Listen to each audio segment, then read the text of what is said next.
So where are we? Who are you, and why are we here? We are in Building 41, the home of Visual Studio. My name is Scott Nonnenberg, a program manager on the C# team, and I am here to talk a little bit about debugging and how to deal with data. We have a lot of great features in Visual Studio 2005 which allow you to customize the way data looks when you're debugging through your code.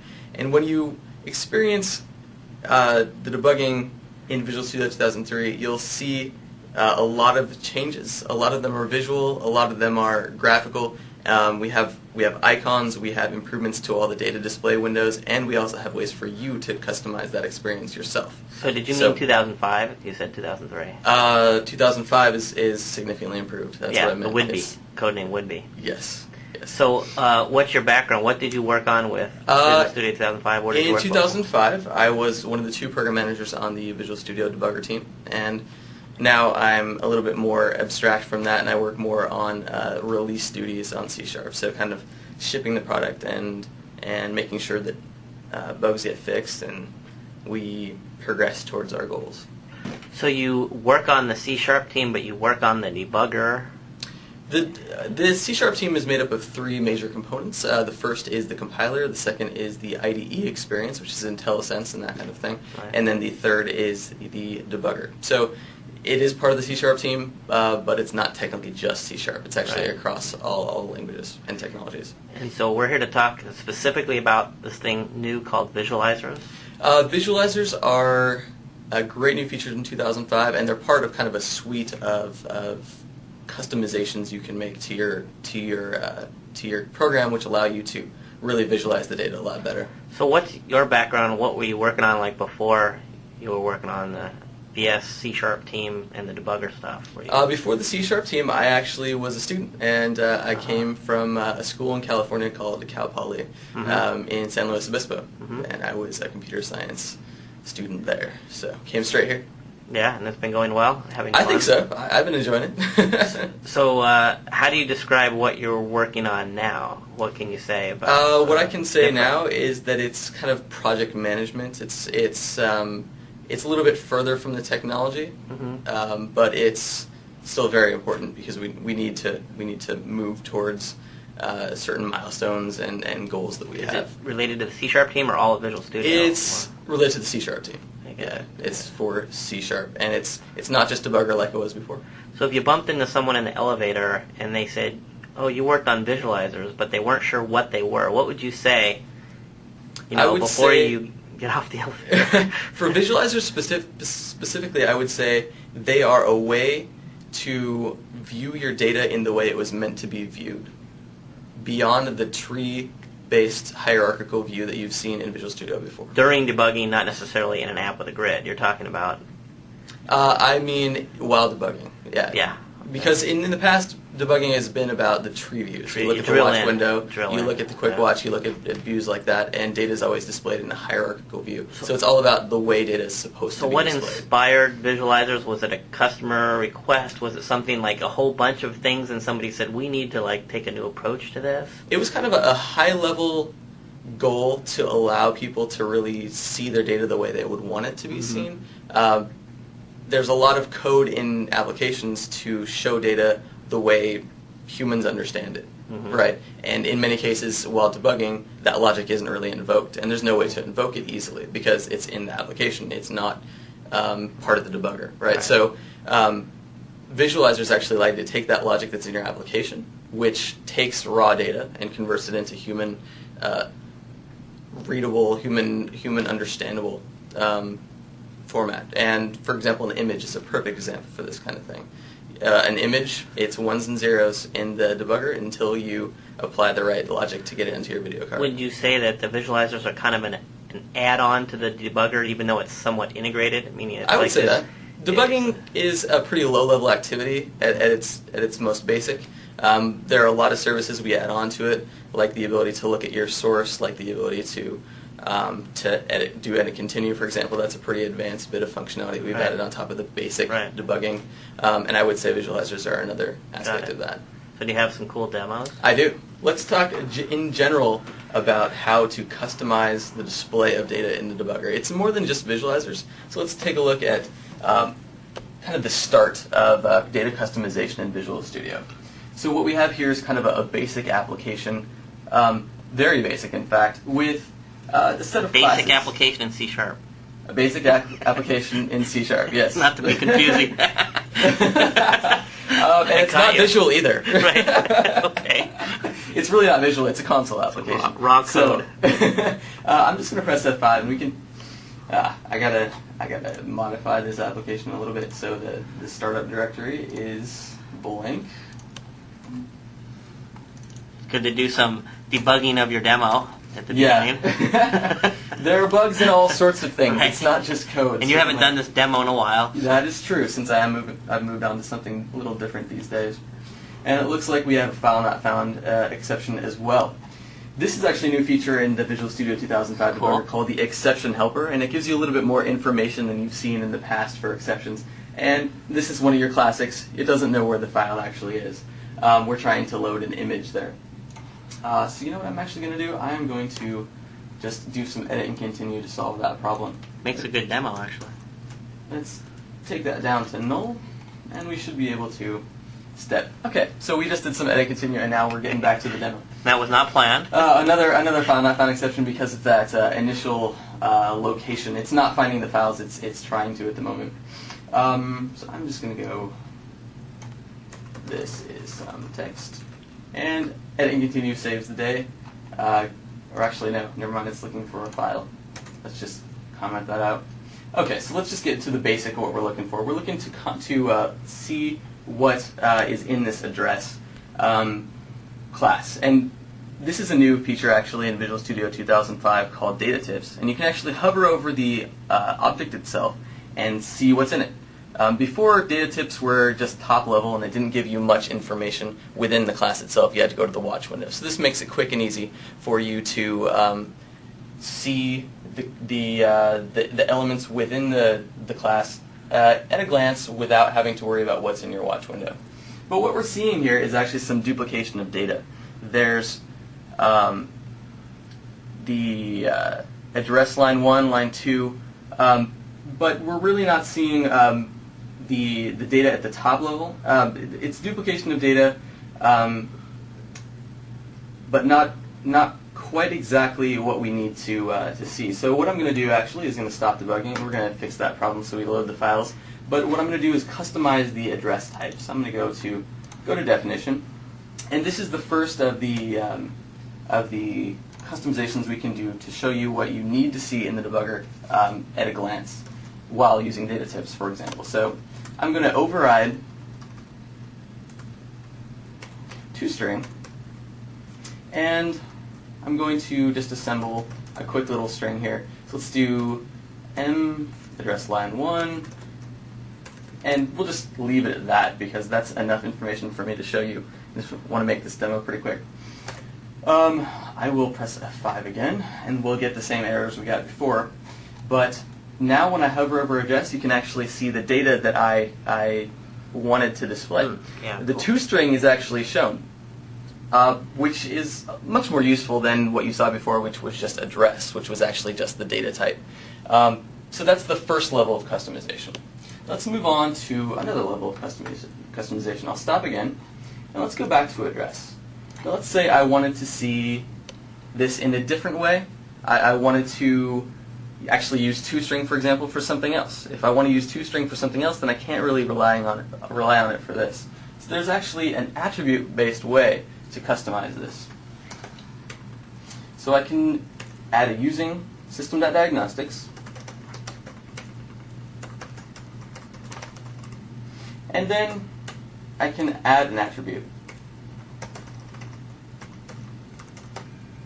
And I'm using the debugger display attribute here, which allows me to control what's shown at the top level for any kind of data display in the debugger. Whenever this data type is shown in Visual Studio in a data window, it will actually be controlled by this attribute. So I'm going to say address, colon, and I'm actually going to use curly braces here, which tell me that I want to evaluate an expression. So I'm going to put m address line 1 in there, just like I did before. Close out that attribute, build. Press F5. And now, when I hover over address, I get address:1 Microsoft Way, which is a nice way to customize what you see in data tips and in the watch window, for example. You can actually see down here that we see the same data that we would in the data tips. So it's all over the place as far as data. These attributes are like a debugger or IDE setting, not something that affects your app at runtime. They do not affect anything at runtime. They only affect and are read by the debugger itself. So this is actually only the start of a set of attributes which allow you to customize the display of data. Why don't we actually move on to some more advanced attributes, one being the debugger visualizer attribute. And that's something that is a few steps beyond the debugger display attribute, which we were just looking at. So I'm going to set my starter project to be visualizers here, and I'll open up that program. Set a breakpoint at the end, and press F5. So what we'll be looking at is a built-in set of visualizers, and visualizers are something that you can customize yourself, much like those attributes we were just looking at, but there are also a few built-in. Let's take a look at some of those that are built in. Okay. So we can hover over this string, this really long string, and you can see that it really isn't very legible on that data tip. You can see it extends off the screen and you can't see it all. Now, is that pretty much how it looked in VS 2003? Oh, in 2003 you'd see something like that, but there's one crucial difference, and that is this little drop-down. Aha. This is what this is the icon that allows you to access visualizers. And for string, there are 3 registered, and these are 3 visualizers which are installed with the product by default. So let's open the text visualizer. What was that checkbox? A default thing, or like the checkbox is actually what will be brought up by default if you check the magnifying, or if you select the magnifying glass instead of the individual visualizer. So you don't hit the drop down. I get it. And you can change that, and it's persistent? It actually persists the last one you used. Yeah, okay. Yeah. So this is a much better display of a string. And it actually matches the data type that we want it to. It's not in a tree. It's not a one-line bit of text like it's always been. So this is a string viewer. It's like instead of copying something value to Notepad and editing it separately. Yeah, that was the way people used to do things, and that's the way I've done it, certainly. Yeah. You can actually even hover over things in the watch window, and it'd be a little bit better, but it's still not very good. So these visualizers are and again, most of these visualizers allow you to edit and continue, not just view, right? The ones that are built in, except for dataset. Dataset is one that's built in that allows you to edit, but these 3 do not allow you to edit. They're just viewers. They're just viewers. So we have an XML viewer as well. Looks like it's hosting IE. It is indeed hosting IE to show you the exact same view you'd see in IE, and that even includes the bar at the top.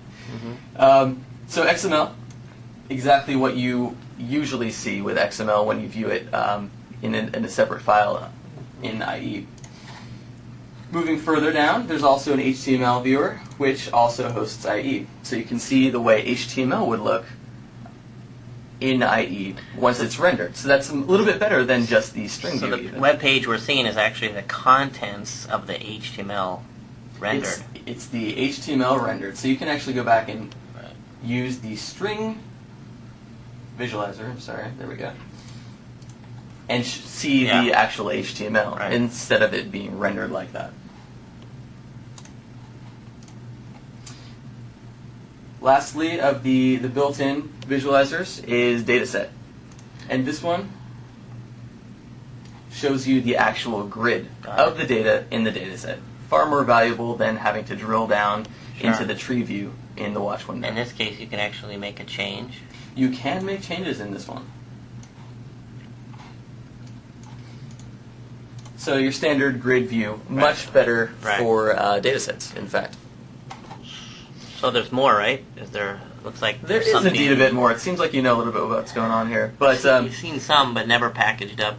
There is a reason that I have a few more items here, but they're not built in with Visual Studio. We have a string path, and we have an image there. So let's take a look at how we can actually extend visualizers and the set of visualizers with attributes. A good common question from someone watching this would be, so what goes into deciding what makes it in the product versus what just gets relied on extensibility? Because maybe I recall the image one as something on the list to possibly go in the product, but then there's a lot of factors in terms of what goes in versus what we want just for extensibility. Right. Well, it's always a question of how does something get into the product, right? Testing and everything. It's all about testing, and it's all about being confident in what we're shipping. And if working we don't for feel most like of the scenarios. if we feel like we can get it done along with all the other things that we want to get done in the amount of time that we have, then we'll ship it. If we think that we've made it easy enough to create these things, then we won't actually think of it as such a high priority.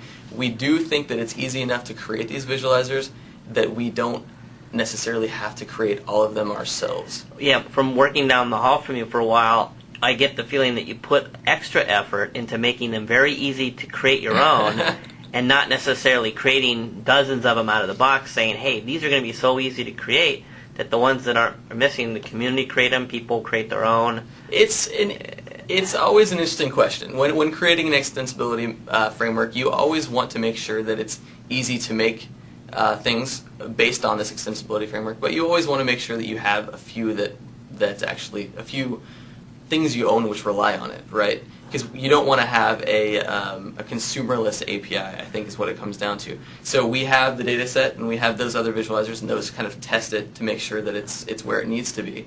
And then we ensure that it is easy to make other visualizers on top of it. And I think then we're in an okay state. I don't think anybody would complain about this. No, the ones you included hit at least 80% of the common scenarios. And string is a pretty commonly used one. Dataset is one that I wouldn't say is as common as string, but when you need certainly it's a crucial one, right? Because it was so bad XML before. is nice just to see. XML is quite common, HTML is quite common, and they're kind of they're relying on Internet Explorer. So they were just proof of concept, and Dataset is really exercising the API pretty heavily because it does have that saving back.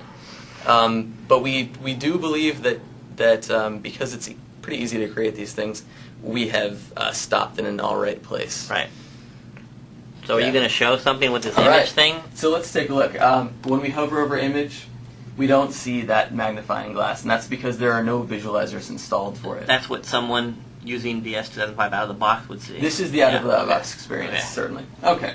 So what we can actually do is stop debugging here and go to the aptly named Image Visualizer project. So I'll click on the debugger side class here.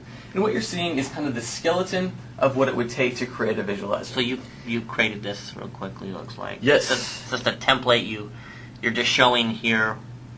Well, we have the attribute. As we saw on the previous attribute, it's part of system.diagnostics, and it starts with debugger. This one is debugger visualizer. And it specifies the class that is going to be used to show that type, also the target type, and the description that's going to be displayed in Visual Studio when your visualizer is shown in that list. Got it. Okay.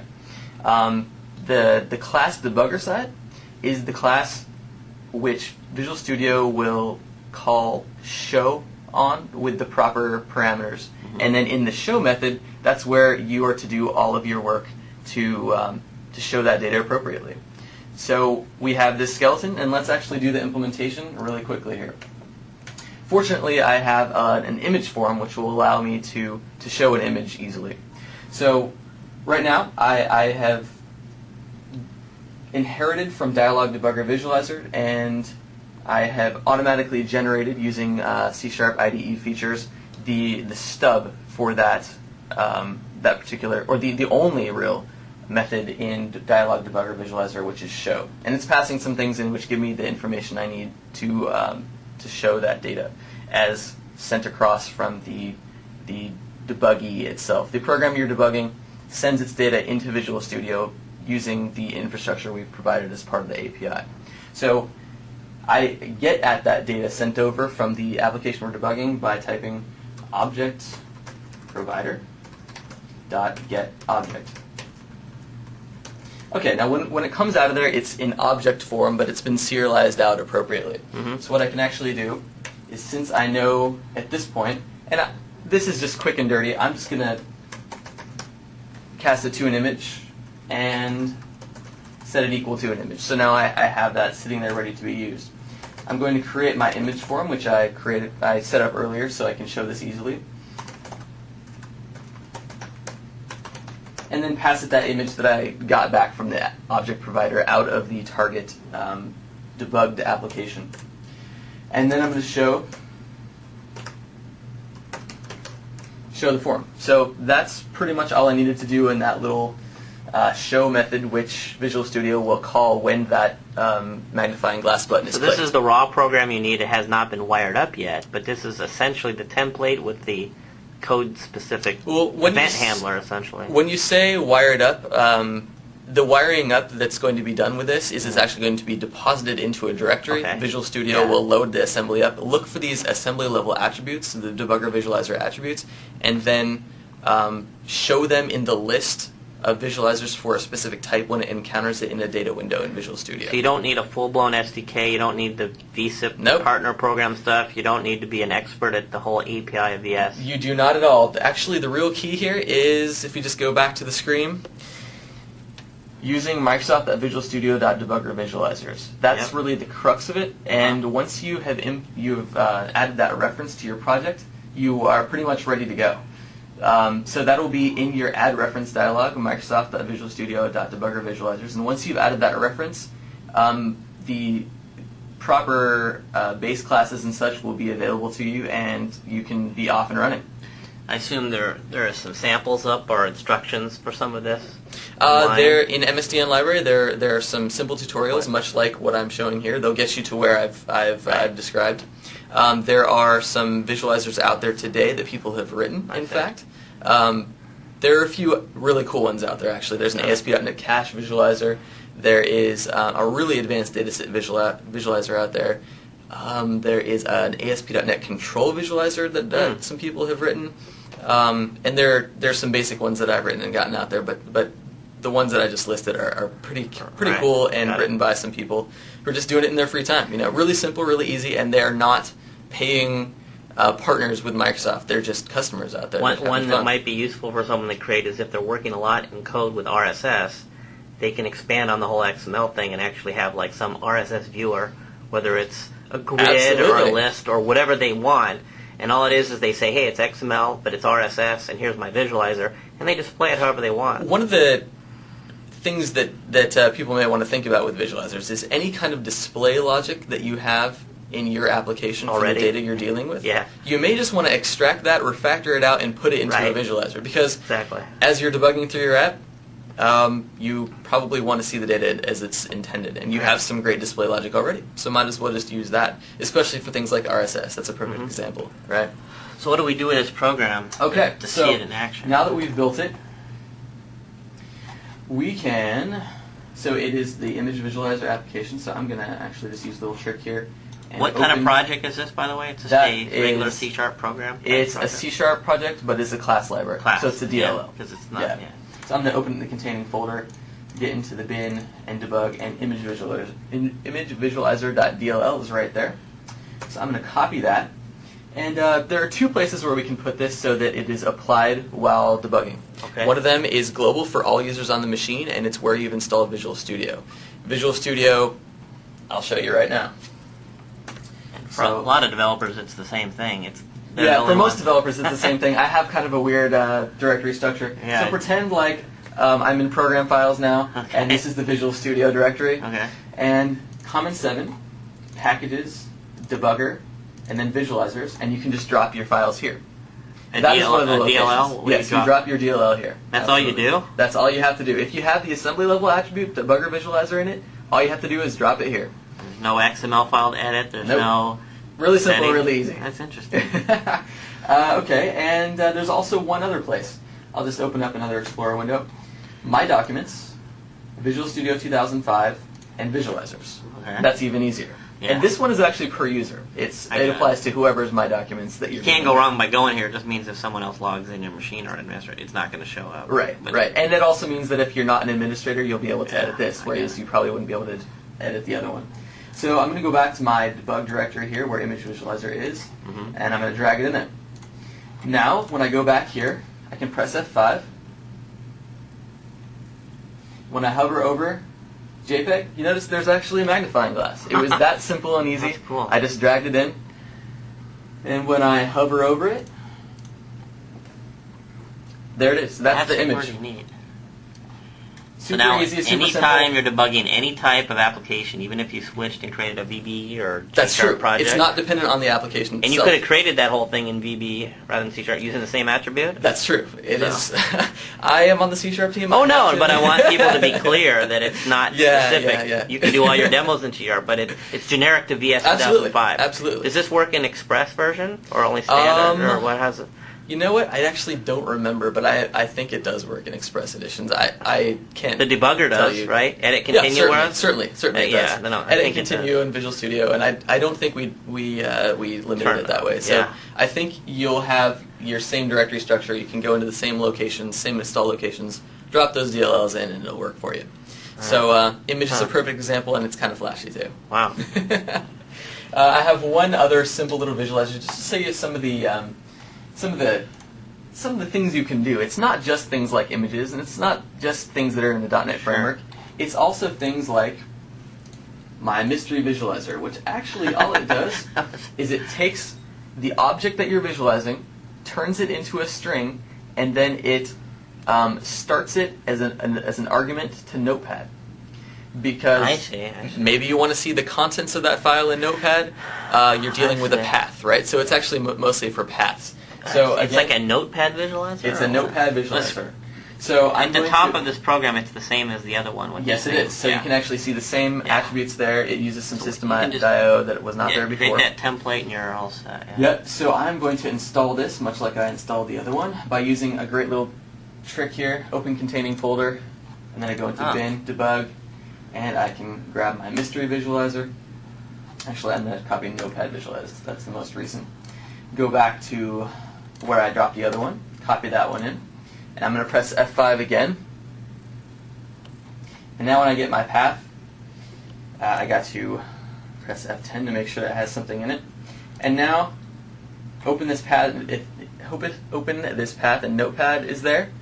Now, is that going to show up for all types? That will show up for all strings. And how do you because do that's the what I filter associate it on with. what types this is enabled That's for? part Is of that the how you do attribute it? itself. So the debugger visualizer attribute specifies the class to be used to do the visualization, Okay. the target type, and then the description shown. So the open this path in Notepad is part of the So it's all attribute. encapsulated within that class you The created, so attribute- it's like a filter within that attribute of the The class. attribute does associations. Yeah. You mentioned wiring up. I would say that the attribute is the thing that actually does the wiring up. That and dropping the DLL in.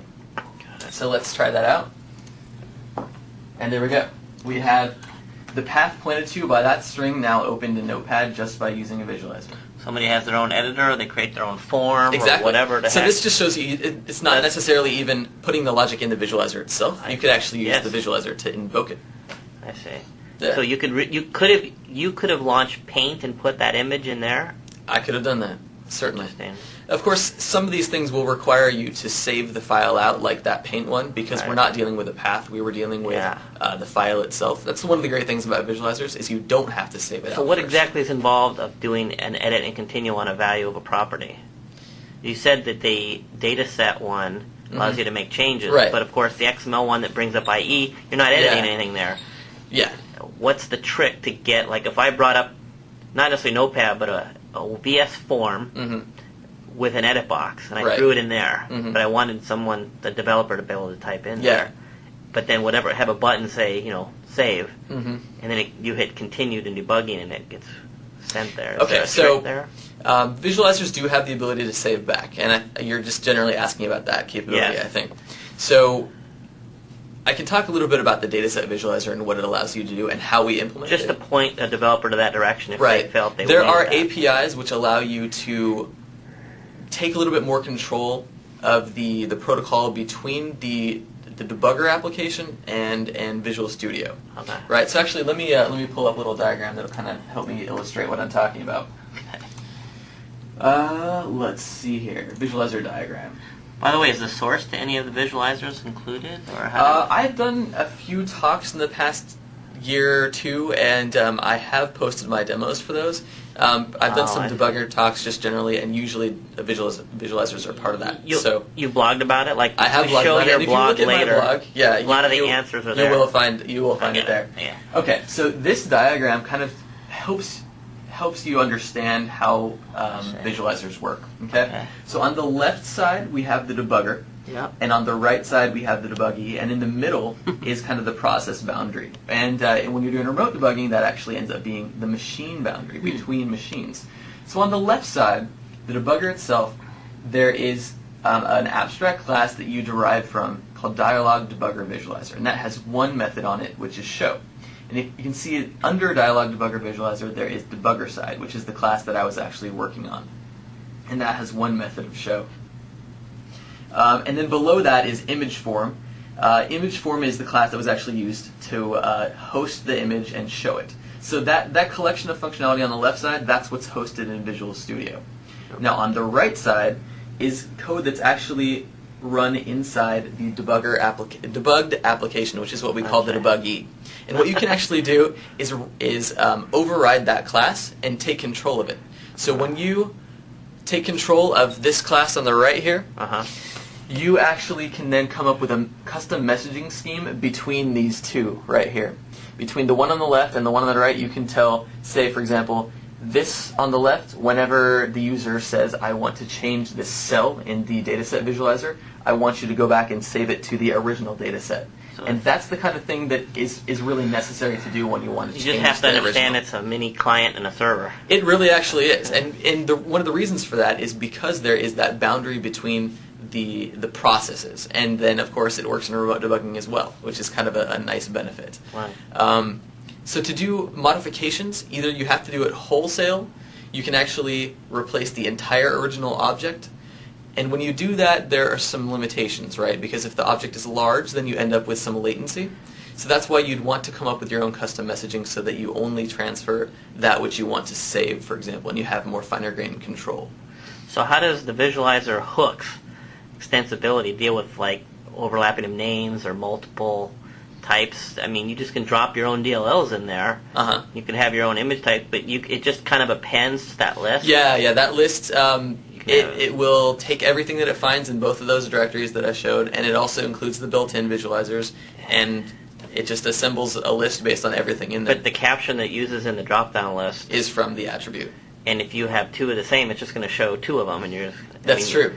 You may want to, if you got an add-in, you may change the name of one just to avoid that, even though it won't break your app. If all you get is a DLL, you could just go in there and do some surgery. I see. It's recommended to try and come up with a pretty unique name for these things, right? So that's why I said Scott's Mystery Visualizer.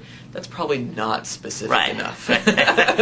You might want to have like the URL of your blog and then something. I'm not sure, but you're right. There is some possibility if there are a lot of people named Scott and they like to be mysterious, then you could have some problems. It's likely though if someone downloaded a visualizer, they'd get the code with it and then they can tweak it. It's not necessarily the case, but yeah, often. And I think I would encourage most people developing visualizers to allow others to stand on their shoulders, because these things are pretty cool and they're useful to a lot of people. So is there a place that people can go look at to download from free ones that community created, whether it's God.net or you just have to do a search? The only location that I know of at the moment would be my visualizers category on my blog. There's no single place to look, and I think you can find them on Code Project and God.net. You can find them there. I don't know if there are any on God.net, but I'm pretty sure there's one on Code Project, and there are a few just on random blogs, and I linked to a few of those. Let's look at your blog. Okay. So my blog is blogs.msdn.com/ScottNo, and I am looking at the visualizer category on my blog. The most recent one I posted on there would be that Notepad visualizer. I see. And that's what I call the mystery visualizer. And actually, this is a presentation I did for TechEd 2005, which includes most of the demos that I showed today. So if you download that package, the complete package with the PowerPoint and the zip, including all the demos, then you'll have them right there. Now, is there a white paper on MSDN? Or something? I wouldn't call it a white paper, but we certainly have documentation telling you how to create visualizers up there. You can do a search. You just go to MSDN.com, search visualizers, and come up with some. You will come up with some stuff, and I think at least one of those articles was adapted from one of my blog Yeah. entries. Got it. Got it. Yeah, and you know what? You can always email me about visualizers. I can definitely Scott No answer those. at So Microsoft. scottno@microsoft.com. It's a very cool set of demos.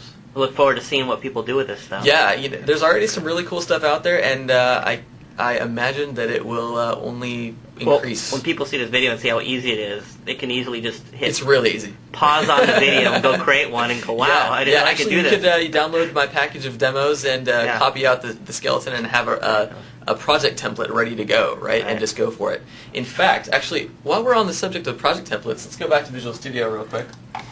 Say I have a project, I can actually go to Add New Item Mm-hmm.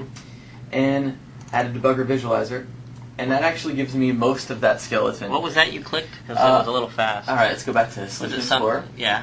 Right click, Add Right. I saw New that. Item, But it's and over then go here. down to debugger visualizer. Uh-huh. And that's something Yeah. that they'll see. Okay. Yeah, and I'll just cancel that. There is a template there. There is a template, and it has okay. most of the skeleton that I was showing earlier. The one you showed interesting- originally you typed out. Yes, because I did type out You knew myself. the code. Yeah, it doesn't have as many comments in it because Right. I'm bad about commenting, I guess. The bottom here is actually an interesting little bit of code that you'll want to pay attention to if you're writing your own, because it's kind of a test harness for visualizers.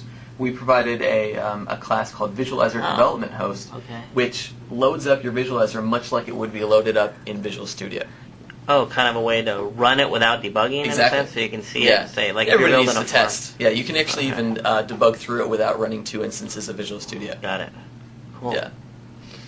All right, that's some really cool demos, Scott. Yeah, I'm glad I could provide it. And All right. remember, you can always email me if you have any questions. Great. Look forward to it. Talk to you later. Thanks. Bye.